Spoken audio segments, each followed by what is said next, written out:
Samsung just dropped One UI 9, their big Android 17 update. And yeah, I know some of you literally just got One UI 8.5, but let's still check out all the new features and see what's new. The first big new thing that really caught my eye is this new feature called Driving Report. Basically, One UI can now analyze how well you drive and let you know whether or not you're a bad driver. Here's how it works. Every time you jump in your car and your phone connects to your car's Bluetooth speaker, it starts tracking your trip automatically. You'll even see a live notification that literally tracks everything and shows you how long you've been on the road. And then once you finish your trip, it'll give you an overview of how many times you accelerated too fast, did any sharp turns, how many times you used your phone too while driving. Yeah, that's in there. It shows you the fastest speed you hit, and there's a lot more. Then, at the end of each week, Samsung even compiles an entire report that just breaks down your entire driving habits. It also highlights any patterns and notices, and even offers suggestions on what you could do to improve your driving. Honestly, it's not a bad feature at all. Another new thing in One UI 9 is that in the camera, Samsung also introduced a new way to record videos using both cameras at the same time. Basically, you can shoot in this vertical format with the front and back cameras showing side by side in the viewfinder, and you can still zoom with the rear camera while you're recording too. You'll even find it in the dual recording menu inside video mode. Just keep in mind that it only goes up to 1080p recording, nothing higher. Another thing I noticed throughout One UI 9 is that Samsung made a ton of small tweaks to make the entire interface just feel cleaner and just easier to navigate. For example, a lot of the menus that used to have descriptions underneath each option now just show the title. And I like that because it just makes everything feel less cluttered. Also, some big groups that were just all clumped together now have their own sections and are separated, so everything feels a bit more organized. Plus, stuff got condensed too. I mean, certain cards and drop-down menus are squished down to save space, so you don't have to scroll as much, and you can see more items on the screen at once. Plus, there are other minor visual redesigns all over the place. I mean, some widgets look different, some cards and settings have fresh new drawings, and even the tiniest icons too have changed. Samsung is really polishing up every little detail, and even though this next one that I'm about to talk about technically arrived in One UI 8.5, I still want to mention it for anyone who missed it. Samsung has basically switched over to these floating pill-shaped bottom bars throughout many of its apps and system menus, whether it's a search bar or a tab bar. Personally, I love the new look. It just feels a lot cleaner, more modern, and because the bar isn't attached to the edge of the screen anymore, you actually get to see a little more of the app itself too. Now, the feature that got the biggest makeover though in One UI 9 is definitely the quick settings panel.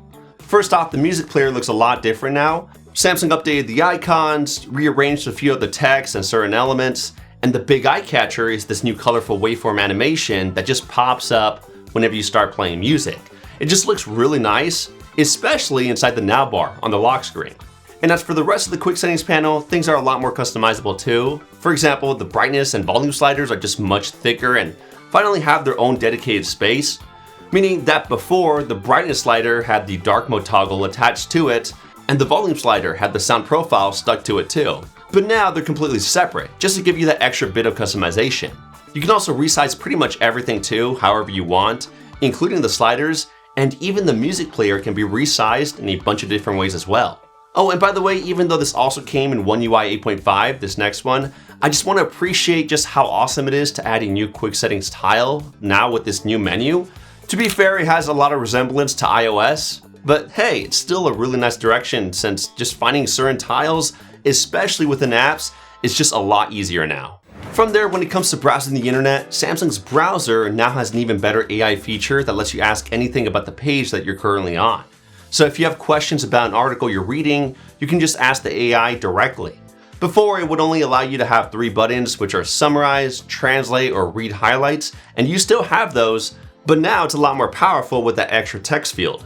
Plus, another cool addition is that you can now open multiple browser windows as their own separate apps. That means you can switch between them in your phone's recent page, not just inside the browser itself. It's really handy. Then there's this really small change that I also really appreciate.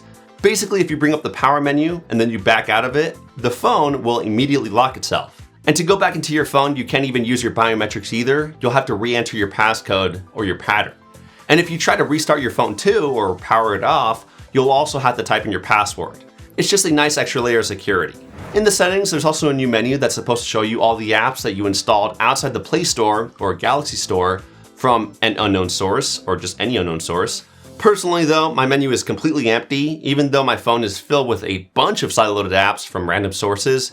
But still, I can see this being really handy in the future. If you're a big gamer, Samsung's gaming mode just got a whole lot better too, because within their Game Booster panel, you'll be able to customize a lot more things.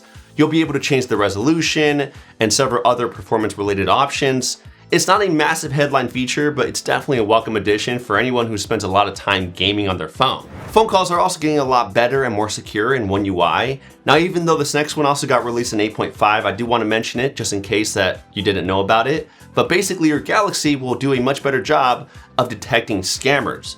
So while you're on a call, it uses AI to listen in and try to catch common scam tactics, like someone pressuring you to send money, maybe give them your password or just share personal info, and it'll warn you in real time before you fall for it. And of course, if you're not comfortable with that and you just don't want AI analyzing your calls, you can just turn that feature off. Now, the second feature that is coming to One UI 9 is that if someone calls you on a different app like WhatsApp, Google Meet, or Telegram, it'll now show up in the recent call page of the phone app too, just keeping all your calls in one spot no matter what third-party app you use. It's pretty great. Now, before moving on, there are just so many crazy drivers out there nowadays that I had to get a dash cam on my car, and I actually went with the Redtiger F7NA, the sponsor of this video, and honestly, I wish I would have done this sooner because it's been really reliable.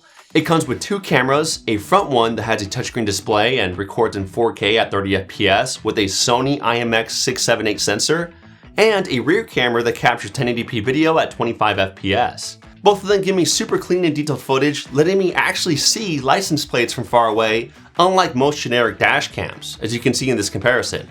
And even at night, the footage was still really amazing. It's got super night vision, which uses HDR processing to help balance out bright headlights and darker roads, so you don't get blown out highlights or footage that is just too dark to see. And don't worry, both cameras record at the same time, so you get coverage of what's happening in the front and in the back of the car at all times. And then when I need to pull any footage, I just connect my phone to its app using 5.8 GHz Wi-Fi 6, and then it just lets me transfer wirelessly at pretty fast speeds of up to 20 megabits per second. I don't even need to pull out the SD card. Plus, I especially love that in each clip, I can see where I was driving on a map and how fast I was going too. Plus, other amazing extras is that I can control both cameras from the front display. It's also got voice control, so I can just tell it to do things hands-free, kind of like this. Take picture. Show rear camera.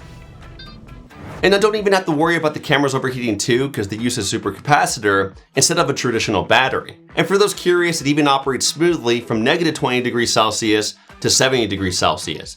It's even past 24-hour continuous heat and cold testing too.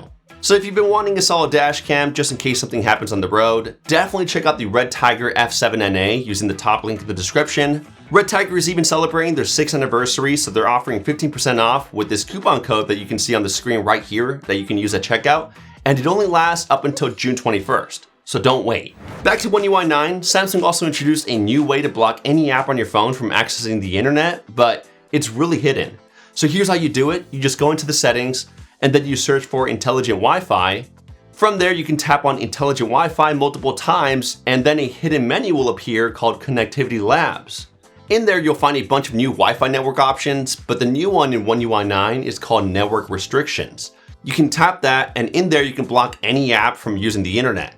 It's actually pretty useful for apps that don't need an internet connection to begin with, like offline games, maybe alarm apps, or just anything else that you'd rather keep from constantly phoning home. Samsung DeX also picked up a few nice quality of life upgrades. For example, you can now move app windows between different desktops directly from the menu at the top of the window.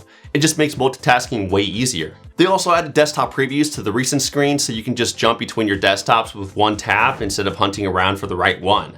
Location permissions also got improved. Firstly, whenever an app tries to access your location, you'll now see a new blue dot in the top right corner.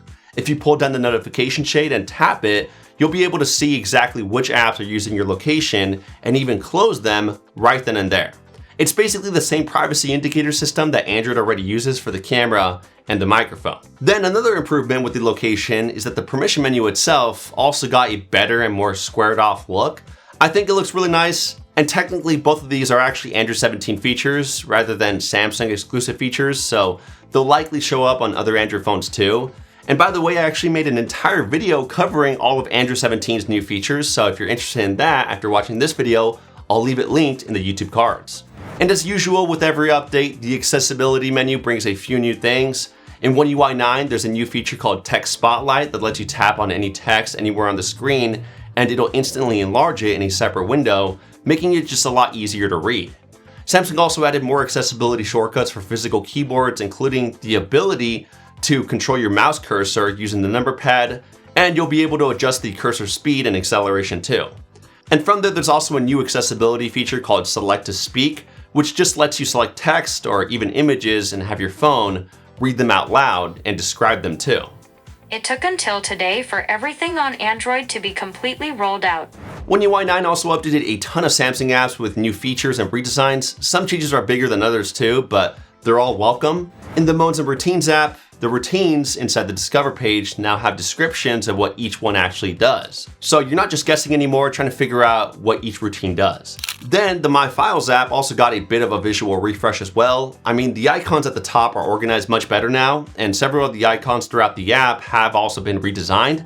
Samsung also built in support for viewing PDF and text files directly inside the My Files, so you won't always need a separate app to just open those files.